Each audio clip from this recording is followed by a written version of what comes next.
네, 이번 2부는 6.25 전쟁에 대한 이슈와 진실에 대해 얘기 나눠볼 텐데요. 박사님 1부에서 6.25 전쟁에 대한 개관, 설명들 잘 얘기해 주셔서 잘 들었습니다. 근데 2부에서 이렇게 잘 알려지지 않았던 이야기들을 들으려고 하니까 더 기대가 되는데, 사실 해방 이후에 이 남북한 분단되고 나서 5년이 채 되지도 않았는데요. 남한이 기습 남침을 당했단 말이죠. 왜 우리가 그런 상황에 처했어야 할까요? 이유가 있나요, 혹시? 네, 그 전쟁 역사를 보면은 네. 기습이라고 하는 것은 늘 공격자가 사용하는 수단이고 방법입니다. 그리고 성공 가능성도 아주 높아요. 정확한 통계는 없지만은 대체로 한 90% 이상의 성공을 늘 했습니다.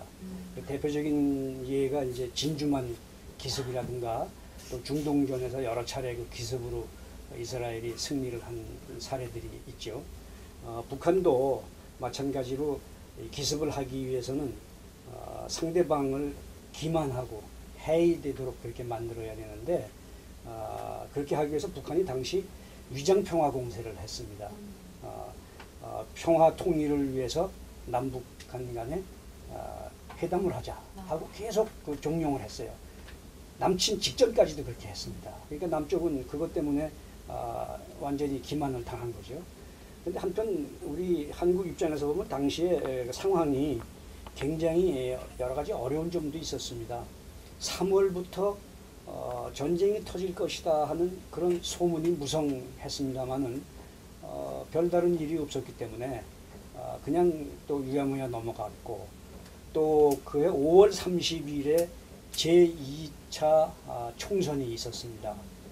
그랬는데 그 총선 분위기 때문에도 역시 그런 위기설이 또 그냥 넘어간 거죠. 그런데 그 총선에서 여당이 아주 참패를 했습니다. 당시 총 의석이 210석인데 그 가운데 54석밖에 여당이 차지하지 못했어요. 이것도 결국은 당시 우리 사회가 겪고 있었던 이 좌우 대립의 결과였다, 이렇게 볼 수 있습니다. 그런데 이런 그 상황에서 결국은 우리 군도 그때 당시에 6월 9일에 사단장들을 대거 교체를 했고, 또 6.25 전쟁이 터진 그 전날에는 육군본부를 새로 수리를 해서 개관을 하는 그 파티를 저녁 늦도록 그 군 수뇌부들이 하는 이런 일들이 있었습니다. 그렇군요. 그러니까 여러 가지들을 복잡하게 복합적으로 엮여 있었던 것 같은데, 사실 제가 듣기로는 초기에는 우리나라가 제대로 된 무기가 없어서 육탄전으로 좀 방어를 했다고 얘기를 들었어요. 이런 용감무쌍했던 얘기들, 에피소드들 혹시 사례가 있으면 설명해 주시겠어요? 뭐 그런 사례는 참 수도 없이 많이 있습니다. 그런데 제일 먼저 머리에 떠오르는 것은 육사단 7년대의 심일중이라고 하는 소대장이 있었습니다. 네.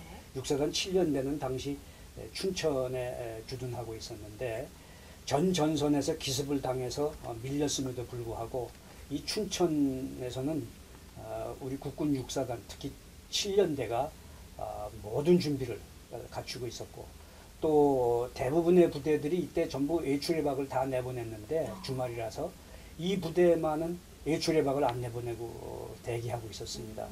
그래서 3일 동안 여기서 지켜냈거든요. 그래서 그 춘천 대첩이라고 우리가 부르기도 하는데, 만약 춘천에서 그런 일이 벌어지지 않았다면은 그 지역으로 밀고 내려온 2개 사단 이상의 북괴군이 양평과 수원을 거쳐서 한강 이남으로 들어와서 그야말로 수도권을 후방에서 포위하는 그런 일이 벌어졌을 겁니다.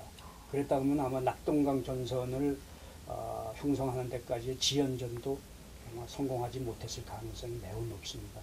그런데 그 시밀 중위는 그때 북괴군이 전차와 더불어서 자주포를 가지고 들어왔어요. 그 76mm 자주포를 가지고 왔는데, 그 76mm 자주포를 저지할 수 있는 무기를 우리가 가지고 있지 못했습니다. 시밀중위가 5명의 특공대를 조직을 해가지고 화염병과 수류탄을 가지고 와서 그 2대를 격파하는 그런 일을 벌였습니다. 나중에 시밀중위는 그 이듬해 영월 전투에서 전사를 했는데, 나중에 태국 무공훈장을 주서받았습니다.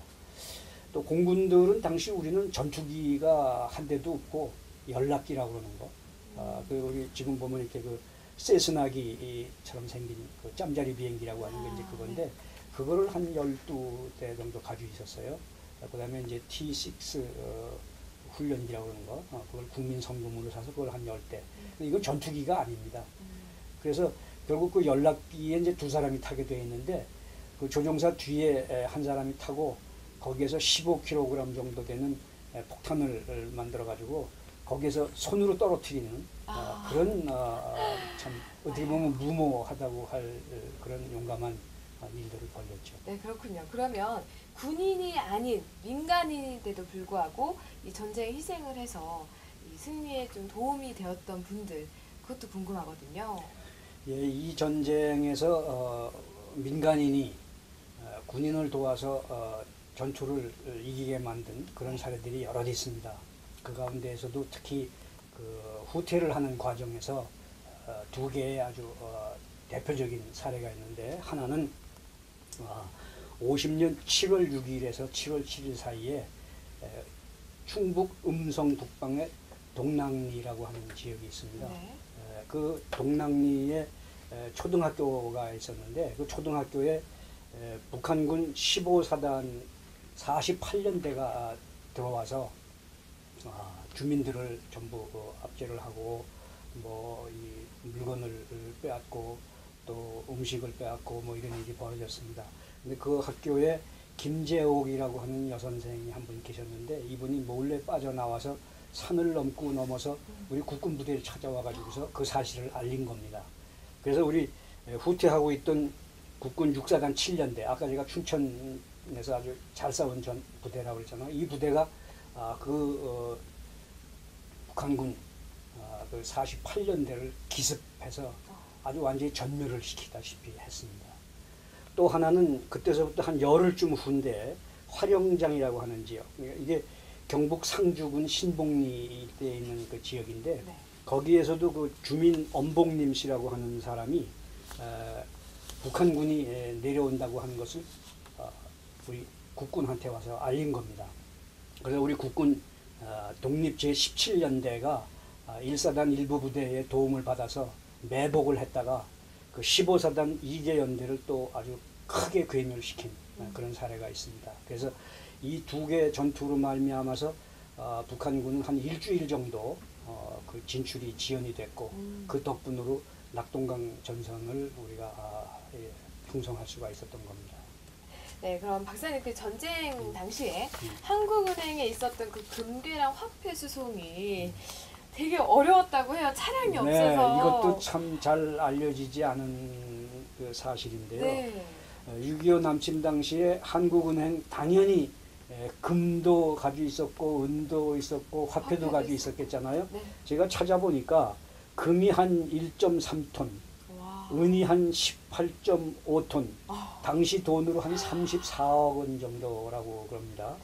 그 다음에 화폐가 한 40억 원 정도 있었는데 한국은행 구용서 총재가 국방부의 관리국장인 김일환 대령에게 이걸 좀 후방으로 빼야 되겠는데 좀 도움을 달라. 그래서 김일환 대령이 결국 국방장관한테 가서 건의를 해가지고 차량을 한 대 징발을 하고 헌병 한 20명을 받은 겁니다. 근데 차량이 당시 전부 전쟁 통이라서 전쟁이 터진 직후라서 전부 징발이 됐기 때문에 정말 구하기가 어려웠었다고 그래요. 근데 2.5톤 트럭을 한 대 구해가지고 27일 날 새벽 5시에 이걸 이제 2.5톤 트럭에다 실었는데 금을 한 1.2톤 가까이, 그러니까 한 260kg 정도 금을 그만 못 실었어요. 은은 뭐 더군다나 뭐 한 15톤 정도 그대로 남겨놓고 그럼에도 불구하고 이거 전부 합치면은 2.5톤 트럭에 한 3.5톤을 실은 겁니다. 그래가지고서 한강을 건너서 시흥까지 가고 시흥에서 겨우 차량 한 대를 더 구해가지고 그걸 이제 분산해서 싣고 대전으로 또 빼가지고 대전에서는 그거를 기차에다가 실어서 진해로다가 가져간 겁니다. 진해에 이제 그 해군 통제사령부라고 있는데 거기에 배에다가 실어가지고서 그거를 보관을 한 겁니다. 유사시에는 이제 그걸 일본이나 아니면 다른 나라에다 그걸 빼야 되니까. 그러다가 8월 1일쯤에 부산으로다가 이제 배로 운송을 했는데 아까 말씀드린 대로 낙동강 그 방어 전투가 막 8월 1일서부터 시작이 됐단 말이에요. 네. 그래서 그 배를 그대로 미국 샌프란시스코 쪽으로다가 빼가지고 샌프란시스코에 있는 미국 연방준비은행에다가 예치를 해두었습니다.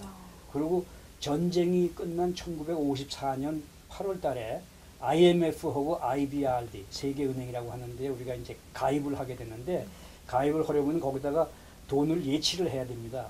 그때 그 금괴와 은괴를 그 예치를 했던 겁니다. 네, 알겠습니다. 자, 여기까지 2부 이슈와 진실에 대해서 조금 말씀을 드렸고요. 3부에서는 이 전쟁에 대한 에피소드들 조금 더 자세하게 박사님과 말씀 나눠보도록 하겠습니다.